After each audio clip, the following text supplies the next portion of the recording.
प्रश्न देखो पहला, वापस पहला ना प्रश्न है, वाक्य किसे कहते हैं।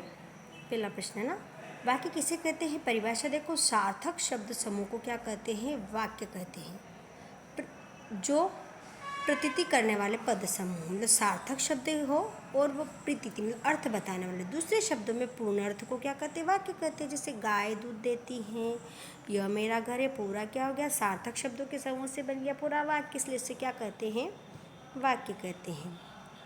धन्यवाद। अब अगला प्रश्न देखें। अब देखो प्रश्न दूसरा है ना, रचना के आधार पर वाक्य कितने प्रकार के होते हैं। तो देखो, रचना के आधार पर वाक्य 3 प्रकार के होते हैं, संयुक्त वाक्य, सरल वाक्य, संयुक्त वाक्य और मिश्र वाक्य। अब तीनों वाक्य को अपन विस्तार से पढ़ेंगे। प्रश्न आए, रचना के आधार पर वाक्य कितने प्रकार के होते हैं, तो 3, सरल, संयुक्त वाक्य और मिश्र वाक्य।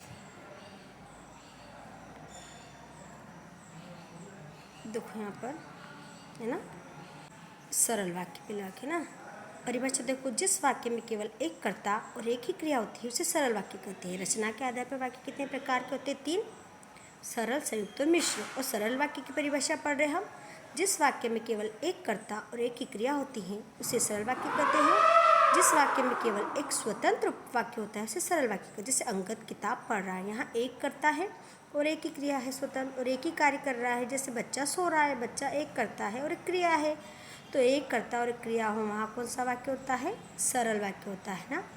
अगला दूसरा है, दूसरा क्या है, संयुक्त वाक्य। ये दूसरा है ना, सरल वाक्य कौन सा था, पहला, और ये दूसरा संयुक्त वाक्य। संयुक्त वाक्य किसे कहते हैं, जिन वाक्य में एक से अधिक मुख्य उपवाक्य हो उसे संयुक्त वाक्य कहते हैं। जैसे ऐसे वाक्यों में संयोजक या विभाजक लगे रहे, जैसे और, अथवा, किंतु, परंतु आदि, ये क्या संयोजक वाक्य, ये क्या कहलाते हैं, संयुक्त वाक्य कहलाते। जैसे मैं पढ़ाई करता हूँ तथा नौकरी भी करता हूँ, मोहन वंशी बजाता है और राधा नाचती, मतलब 2 संयुक्त वाक्यों से जुड़ के बना, इसलिए कौन सा वाक्य है, संयुक्त वाक्य।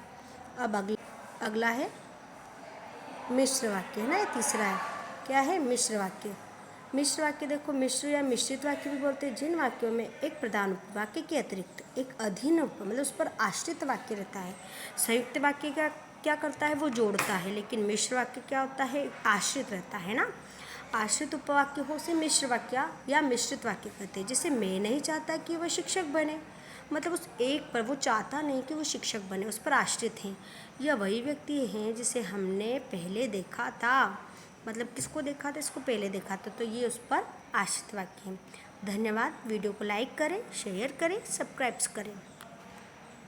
अब इसके बाद पढ़ेंगे हम अर्थ के आधार पर। ये कौन से पढ़े हैं, वाक्य पढ़े हैं हमने रचना के आधार पर। वाक्य कितने प्रकार के होते हैं, 3, सरल, संयुक्त और मिश्र।